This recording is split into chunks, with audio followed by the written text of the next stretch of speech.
Hello, good morning, नमस्ते सभी को।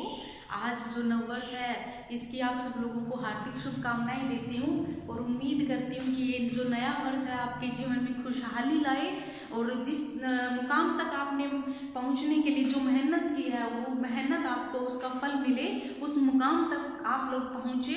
और उसके साथ में ही मैं भगवान से दुआ करूँगी कि जितने भी लोग पढ़ाई कर रहे हैं, चाहे वो किसी भी तरीके से, किसी चैनल के थ्रू, किसी अपनी सेल्फ स्टडी के थ्रू जो भी मेहनत कर रहे हैं उनको उनकी सफलता मिले।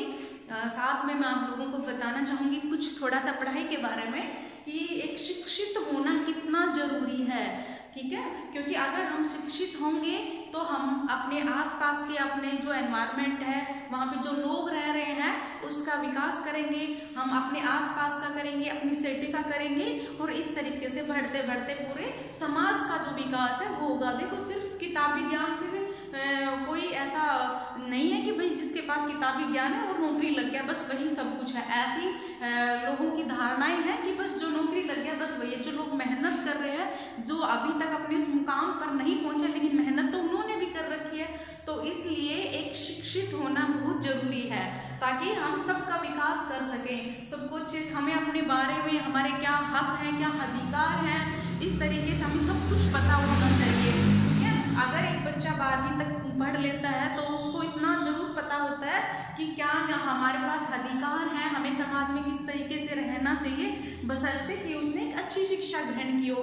उसके लिए एक अच्छा टीचर भी जरूरी होता है, ठीक है, क्योंकि टीचर तो रास्ता दिखाता है और अगर वो उस रास्ते पर चल पड़ते हैं तो वो एक अच्छे इंसान बन जाते हैं, सबके बारे में अच्छा सोचते हैं, विकास सोचते हैं। ऐसा नहीं है कि कई लोग तो किताबी ज्ञान हासिल कर लिया और उनको नौकरी भी मिल गई लेकिन उनकी जो मेंटलिटी है ना वो बिल्कुल ऐसे बदलती नहीं है। उच्च जो होती है ना वो उनका स्तर जो है, लेवल जो ज्ञान का वो नहीं होता। तो ऐसे एजुकेशन का भी कुछ फायदा नहीं है। हमारे आसपास क्या हो रहा है, अगर हम कहीं मुकाम पर अपने पहुंच गए तो भी जरूरी है कि क्या हमारे देश में चल रहा है, क्या कुछ नहीं चल रहा, क्या सही हो रहा है हमारे साथ। अगर नहीं हो रहा तो उसके खिलाफ हम आवाज उठाएं। ऐसे ऐसे काम हो जाते हैं, ऐसे बिल भी बन जाते हैं जिनके बारे में हमें पता तक भी नहीं होता है। तो इसके लिए सबसे जरूरी जो है वो है पढ़ाई। उसमें जो ज्ञान है उस ज्ञान को समझना, उसको अपनी लाइफ में उसके तरीके से सबको ऐसे अवेयर कराना कि भाई ये सब हमारे हक में है या नहीं है, उसकी तरफ आवाज। ऐसा नहीं कि एक दूसरे की लाइक पुलिंग कर रहे हैं, ऐसे लोग तो बहुत मिल जाएंगे, ठीक है, लेकिन हमें उस कैटेगरी में नहीं जाना। हमें जाना है कि हमारे आसपास क्या है उसके बारे में नॉलेज। अगर हमारी नौकरी भी लग गई तो भी हमारी ये जिम्मेदारी बनती है कि क्या कुछ चल रहा है वो सब की हमें जानकारी हो। ऐसा नहीं है कि बस एक नौकरी मिल गई और पैसे कमा लिए बस और दुनिया जाए चाहे कहीं भी नहीं, ऐसा नहीं होना चाहिए। बल्कि हमारे जो आसपास जो लोग हैं जिन्हें इस बारे में नहीं पता होता कि क्या सही है क्या गलत है, हमें उनको भी उस बारे में बताना चाहिए, ठीक है। तो आज मैं कुछ ये कल स्टेट का एग्जाम है, परसों है, तो थोड़ा उसके बारे में भी अटेम्प्ट करने के लिए बोल रहे थे बच्चे कि मैम कैसे करें एक बार बता देना। तो मैं तो यही कहूँगी कि कल आपका एग्जाम है, अच्छे से शाम को सोना। ऐसा नहीं है कि रात को पूरी रात पढ़ते रहो, क्योंकि अगर आप लोग पूरी रात पढ़ते रहे तो एग्जाम आपका अच्छे से नहीं होगा। क्योंकि अगर आप ढंग से सोओगे, नींद पूरी करोगे, सुबह उठोगे, माइंड फ्रेश रहेगा। जितना आपने पढ़ा है आज आप पढ़ लें, उसके बाद से कल ऐसा बिल्कुल ना करें कि मैं ये भी नया पढ़ लूँ, ये भी नया पढ़ लूँ। नया आप लोगों को बिल्कुल नहीं पढ़ना। जितना आप लोगों ने अब तक पढ़ा है सिर्फ उसका रिवीजन करना है, अच्छे से सोना। ऐसा नहीं कि 1 बजे 2 बजे तक पढ़ रहे हैं, वो सारा फिर आपका मिक्सअप हो जाएगा। उस समय एग्जाम में तो वैसे ही प्रेशर रहता है कि टाइम कम है, अटेम्प्ट करना है और ऊपर से आप लोग पजल हो जाओगे। तो ऐसा बिल्कुल भी नहीं करना है आप लोगों को, ठीक है। जितना पढ़ा, थोड़ा पढ़ा हो लेकिन अच्छे से पढ़ा हुआ हो तो वो आपको काम आएगा। अपने सबसे पहले जो कुछ आपको आता है उसको आप अटेम्प्ट कीजिए, एक सेकेंड राउंड लीजिए, फिर उसके बाद में उसमें क्या करना है आप लोगों को कि जो आपने क्वेश्चंस छोड़े थे उन क्वेश्चंस को फिर से ट्राई करना। सबसे पहले जो आते हैं उनको, क्योंकि अगर स्टार्टिंग में आप एक क्वेश्चन पर अटक गए तो वो क्वेश्चन आपका समय तो बर्बाद करेगा, साथ में आपका जो माइंड है ना उसमें और डिस्टर्बेंस हो जाएगी और फिर एक ये लगा लीजिए कि आपके ऊपर और प्रेशर हो जाएगा। और जो कुछ आपको याद है आपने वो भी आप लोग भूल जाओगे, कंफ्यूज हो जाओगे, क्या करूं क्या नहीं करूं। इसलिए सबसे पहला जो तरीका है, आप लोगों एक बार पूरे पेपर से गो थ्रू हो जाइए, जो आपको बहुत अच्छे से आता है उसको कीजिए, सेकेंड राउंड लीजिए, उसमें आप लोग ऐसे कर लीजिए कि मतलब डाउट है मेरे को, ऐसा डाउट है, ऊपर ऐसे राउंड लगा लेना, उन क्वेश्चंस को करना, और फिर आपके पास जब टाइम बचे तो जितने क्वेश्चंस आपके रह गए हैं उनको उस टाइम के अकॉर्डिंग अरेंज करना, ठीक है। ऐसा नहीं कि आपको जैसे रीजनिंग की एक सीरीज आ गई, उसमें वो सीरीज का नंबर आपसे फाइंड आउट नहीं हो रहा, आपने मन में ठान लिया कि ये क्वेश्चन तो मेरे से क्यों नहीं होगा, इसको तो मेरे को जरूर करना है, और उस जरूर करने के चक्कर में जब तक आप उसको करोगे वो सोल्व भी हो जाएगा आप लोगों का, लेकिन जब तक आप उस क्वेश्चन को करोगे ना तब तक बहुत सारा टाइम वेस्ट हो चुका होगा। कम से कम 8-10 क्वेश्चन का टाइम वो एक क्वेश्चन ले लेगा, और फिर आपके पास बहुत कम टाइम रहेगा, प्रेशर आपका बढ़ेगा, जल्दी जल्दी में करोगे, माइंड काम नहीं करेगा, पजल हो जाएगा। तो इसलिए सबसे पहले जो आते हैं उन क्वेश्चंस को करना, सेकंड राउंड लेना, उनमें जिनमें आपको कंफ्यूजन था, कई बार क्या होता है कि जैसे 4 ऑप्शन होते हैं हमारे पास में, उनमें से हम 2 तो ऐसे करते थे कि भाई ये तो बिल्कुल नहीं है, फिर जो 2 बचते हैं लास्ट में उन पे जाके अटक जाते हैं कि ये या ये, तो ऐसे क्वेश्चंस को बाद में करना। उसके बाद में वो एक थर्ड और राउंड लेना जिसमें जो आपको बिल्कुल नहीं आते उनको शांत दिमाग से सोचना, हर तरीके की ट्रिक लगाना, और कई बार तो क्या होता है कि हमें अगर क्वेश्चन का आंसर नहीं पता होता तो हम ऐसे डायरेक्ट कि भाई हमें 4 ऑप्शन है और इनमें हमें नहीं पता चारों में, तो हम उसको क्या करेंगे, उसमें हम ट्रिक लगाएंगे, ठीक है, कि उनको हम निकाल दें कि ये तो नहीं हो सकता, ये भी नहीं है, ये किसी और में आता है, ये किसी और में आता है, तो फिर जो लास्ट में ऑप्शन बचेगा वो आपका आंसर होगा। जरूरी नहीं है हमें, अगर मैथ का कोई क्वेश्चन है, ठीक है, तो उसमें अगर ऐसा आ जाए कि एक आदमी के 2 में हमें बांटना है, एक के पास इतना है तो दूसरे के पास कितना आएगा, उसको निकालने का तरीका अगर हमें नहीं पता तो हम क्या करेंगे, डायरेक्ट ऑप्शन से हिट एंड ट्राई अप्लाई करेंगे, आंसर्स के जो ऑप्शन जो होते हैं ना उनको पुट करके उसमें देखेंगे कि कैसे आ रहा है, ठीक है। तो ये भी एक तरीका होता है। कुछ क्वेश्चंस को जरूरी नहीं है हमें सब के आंसर्स नहीं आते। देखिए कोई भी अपने आप में 100% नहीं होता है। अगर आपने 70% 80% मेहनत कर रखी है तो आप उस एग्जाम को बहुत आसानी से निकाल सकते हैं, और खासकर स्टेट वाले जो एलिजिबिलिटी वाले एग्जाम है उनको तो खासकर, जो 10 नंबर का क्या हरियाणा जी के आते हैं, बहुत नॉर्मल क्वेश्चन पूछे जाएंगे, आप सब लोगों को पता होगा उसके बारे में, ठीक है। और उनमें ज्यादातर क्वेश्चन जो होते हैं वो या 1-2 क्वेश्चन तो ऐसे होंगे जो करंट में बस उनके बारे में अभी कुछ हुआ है, ठीक है, अभी सीएम कौन है पूछ लेते हैं, अभी किसी पार्टी का पूछ लेंगे आप लोगों से, इस तरीके से। उसके बाद में हमारे जो राज्य के जो हैं जो जैसे हमारा बर्ड क्या है, इस तरीके से हमारा जो एनिमल है वो कौन सा है, हमारा जो राष्ट्रीय वृक्ष है वो क्या है, फूल क्या है, हमारी खेती में क्या होता है, इस तरीके से पूछ लेंगे, ठीक है। पिछली बार जैसे यही सब क्वेश्चन पूछे गए थे 10 नंबर में, कुछ आपको बहुत डेप्थ से वो पूछने वाले ऐसे नहीं हैं, ठीक है। तो उसके बाद रीजनिंग जो 10 नंबर की आती है बहुत इजी आती है, आप लोग बिल्कुल थोड़ा सा उसको सोचेंगे ना तो आराम से सारे क्वेश्चन आप लोगों के अटेम्प्ट हो जाएंगे। 10 का मैथ आता है, उस मैथ में जो मोस्टली क्वेश्चन होते हैं, एक मिक्सचर का हमें मिल जाता है, एक इंटरेस्ट वाला हमें मिल जाता है, ब्याज वाला जो क्वेश्चंस होते हैं उस टाइप के मिल जाते हैं, एक आध हमें स्पीड के, ट्रेन के ये सब मिल जाते हैं, या फिर नाव के ये मिल जाते हैं। तो इस मिक्सचर का क्वेश्चन मिल जाता है हम लोगों को, है ना, लाभ हानि जो प्रॉफिट लॉस है उसका मिल जाता है। तो ऐसे क्वेश्चंस मिलेंगे, तो इनमें से आप लोग गो थ्रू हो जाना।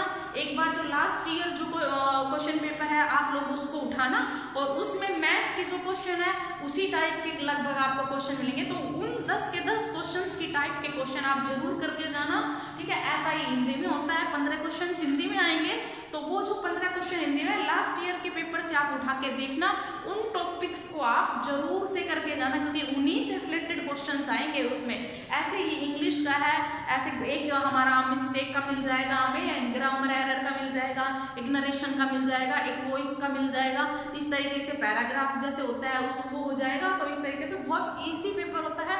स्टेट जो भी टेट एलिजिबिलिटी वाले होते हैं, जो पेडागोजी के जो क्वेश्चन होते हैं वो अब आजकल डायरेक्ट उसमें से कुछ क्वेश्चन ऐसे होते हैं जो डायरेक्ट बुक से आते हैं। बाकी तो क्या करना होता है, हमें वहां पे एज एन आइडियल टीचर होके और उसका आंसर करना। ऐसा नहीं कि भाई मैं वहां होता तो मैं ये करता वो करना, नहीं, वहां पे हम क्वेश्चन के आंसर हमें टिक करने हैं ना, वो सारे आंसर्स हमें एज एन आइडियल टीचर हर एक स्टूडेंट की क्या क्या मतलब उनको किस तरीके से सिखाएं, उनको हम फुलफिल कैसे कर सके, उनके जो भी डाउट्स हैं उनको, तो वहाँ अपने आप को रखना कि मैं एक आइडियल टीचर हूँ, मैं एक पंक्चुअल टीचर हूँ, मुझे सारी नॉलेज है अपनी बुक्स की, और अगर किसी भी सिचुएशन में बच्चा मेरे से कुछ भी पूछता है तो मुझे उसका सॉल्यूशन करके देना है।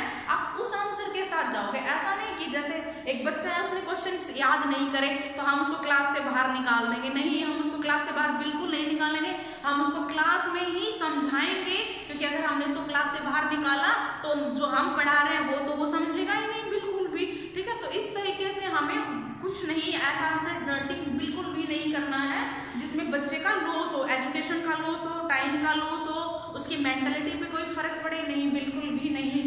कुछ क्वेश्चंस ऐसे भी आ जाते हैं कि जैसे उनमें लिखा रहता है कि अगर भाई एक बच्चे को समझ नहीं आ रहा तो आप क्या करेंगे, तो अगर पूरी क्लास को समझ आ रहा है, एक बच्चे को समझ नहीं आ रहा तो उस एक बच्चे को तो हम कह देंगे, ऐसा नहीं है कि हम उसी को पकड़ के पढ़ाने लग जाएंगे, नहीं भाई, तेरे को हम पढ़ाएंगे, तेरे सारे डाउट हम क्लियर करेंगे, लेकिन टाइम के बाद में, क्योंकि अभी तो सारी क्लास को तो समझ आ रहा है। लेकिन अगर पूरी क्लास को ही समझ नहीं आ रहा तो उस कंडीशन में हम ऐसे आंसर के साथ जाएंगे कि उस क्लास को वहीं होल्ड करेंगे और फिर उसको दोबारा से सबको समझाएंगे। यानी हमें एक स्टूडेंट की रिक्वायरमेंट को माइंड में रख के फिर आंसर्स को टिक करना होता है, ठीक है। तो ये हो गए, ये हमारा पूरा 90 का मैंने बता दिया, 30 की तो पेडागोजी आती है, उसके बाद में 10 का मैथ आता है, 10 की रीजनिंग आती है, 10 का हरियाणा जीके आता है, 30 का 15 के हिंदी और इंग्लिश आते हैं, बहुत ईजी होते हैं, ठीक है। हिंदी और इंग्लिश के क्वेश्चन ऐसा कोई, और बाकी जो 60 का जो टीजीटी पीजीटी वाले हैं उनका तो अपना सब्जेक्ट होता है, सब्जेक्ट पे अपनी कमांड आप लोगों को होगी, कुछ ऐसा बहुत ज़्यादा डेप्थ में भी नहीं आएगा, लेकिन इतना हल्का भी नहीं आएगा। आपको अपनी सब्जेक्ट यानी कि फुल नॉलेज होनी चाहिए, अच्छे से डेप्थ से आपको नॉलेज होगी तो सारे क्वेश्चंस आपके अपने सब्जेक्ट के निकल जाएंगे, ठीक है। उसके बाद में अगर जो पीआरटी वाले हैं उनके तो 30 का मैथ्स आता है, वो जो मैथ आता है ना वो सिर्फ 10th कहने को होता है कि भाई 5th तक का पीआरटी होता है, लेकिन वो मैथ 10th क्लास तक का आता है। अगर आपने 10th तक एनसीईआरटी का एक बार रिवाइज कर लिया है तो आपके 1 नंबर भी नहीं घटेगा, ठीक है, क्योंकि उसमें 10th के क्वेश्चंस भी आते हैं, ठीक है। ये सारा मैं इसलिए बता रही हूँ क्योंकि मेरे ये टेट जो है ये सारे क्लियर है, और एक बार नहीं 2-3 बार मैंने उनको क्लियर किया हुआ है, ठीक है। तो इसलिए मेरे उन पर कमांड है, और जो मेरा अपना जो व्यू है वो मैं आप लोगों को बता रही हूँ कि मैंने खुद कैसे क्या कुछ किया, वो आप लोगों को बता रही हूँ। वैसे तो सबका अपना अपना अलग अलग तरीका होता है, लेकिन जिस तरीके से मैंने 2-3 बार देखा एग्जाम और मेरा निकल गया हर बार, तो उसके हिसाब से मैं अपने जो विचार है, जिस तरीके से मैं अपना फंडा जो यूज करती हूँ वो आप लोगों को मैं बता रही हूँ, ठीक है। उसके बाद में पीआरटी वालों का 30 का मैथ होता है, वो 10th तक का होता है। ऐसे ही जो ईवीएस आती है, ठीक है, जो उसमें सारे क्वेश्चंस होते हैं, साइंस के भी कुछ क्वेश्चंस होते हैं, कुछ एसएस के होते हैं, यानी ईवीएस आ गया ना वो, उसमें एनवायरनमेंट का सब कुछ आता है। तो उसके लिए भी हमें जरूरी 10th तक नहीं तो हमें 8th तक की बुक से जरूर गो थ्रू होके जाना है वहाँ पर, क्योंकि वहाँ पर मोस्टली 8th तक के क्वेश्चन आप लोगों से पूछ ले जाते हैं, उससे ज़्यादा लेवल हाई बनाते हैं। वैसे तो 10th तक होता है, लेकिन मिनिमम हम 8th तक भी अगर करके जा रहे हैं हम बुक्स को रीड करके, ठीक है। और ऐसा नहीं कि हम चाहे कितना भी पढ़ें, चाहे हम 5th क्लास तक का पढ़ें, 6th तक का मैथ पढ़ें या एसएस पढ़ें, जो भी है साइंस पढ़ें, लेकिन वो जितना पढ़ें उसको अच्छे से डेप्थ से अंडरलाइन करते हुए रीड करें, और जब 1 दिन 2 दिन पहले उस सारे को हम रिवाइज कर लें। अब जैसे कल एग्जाम है तो आज कुछ भी नया पढ़ने की कोशिश बिल्कुल मत करना, क्योंकि आज जब तुम लोग वो पढ़ोगे तो तुम्हें याद रहेगा वो कि हाँ ये तो आसान है, मैं कर लेती हूँ जो भी है। लेकिन जब आप एग्जाम में जाओगे तो वो आपको याद नहीं रहेगा, बल्कि जो पहले का याद था उसको भी आप रिवाइज नहीं कर पाओगे, और वो वहाँ पे आपका बहुत ज़्यादा लॉस होगा, मार्क्स कट जाएंगे आप लोगों के। तो इसलिए एकदम से बिना टेंशन के आज अपना रिवाइज करना, अपने आराम से अपनी पूरी नींद लेना, सुबह फ्रेश होकर सुबह भी पढ़ना मत, जो तुमने पढ़ा है बस उसी को रखना। पेपर में जब जाओगे तो बहुत सारे बच्चे पढ़ते मिलेंगे, बिल्कुल पढ़ने की कोशिश मत करना, क्योंकि उस टाइम जो पढ़ेगा वो उसको सिर्फ उसी टाइम वाला याद रहेगा, और इतना पजल हो जाएगा, इतना माइंड डिस्टर्ब हो जाएगा कि उसको कुछ भी याद नहीं रहेगा। जो सारा पढ़ा हुआ था वो सारी खिचड़ी पक जाएगी, ठीक है, और वो काम भी आने वाला नहीं है। क्योंकि जब हम इतने टाइम से अब तक हम कुछ नहीं अलग पढ़ पाए, तो अब हमें पढ़ने की उसको बिल्कुल भी जरूरत नहीं है। एक्सपीरियंस था टेट निकालने के लिए, वो मैंने आप लोगों को शेयर कर दिया है। और भगवान से साथ में मैं दुआ करूंगी कि आप जो भी जिन्होंने भी मेहनत करी है, आज ये जो नववर्ष है ये उनके जीवन में एक अच्छी शुरुआत करे। आप सब लोगों का पेपर क्वालिफाई हो, क्लियर हो अच्छे से, ठीक है। और बिल्कुल पजल नहीं होना। लास्ट टाइम मैं फिर कहूँगी कुछ नया मत पढ़ना बिल्कुल भी, ठीक है। भगवान से प्रे करती हूँ आप सब लोगों का पेपर अच्छे से निकले। ये नया साल बहुत सारी खुशियाँ लेकर आए आप लोगों के जीवन में। जहाँ और जिस मुकाम पर आप पहुँचना चाह रहे हो मुकाम आप लोगों को मिले। धन्यवाद।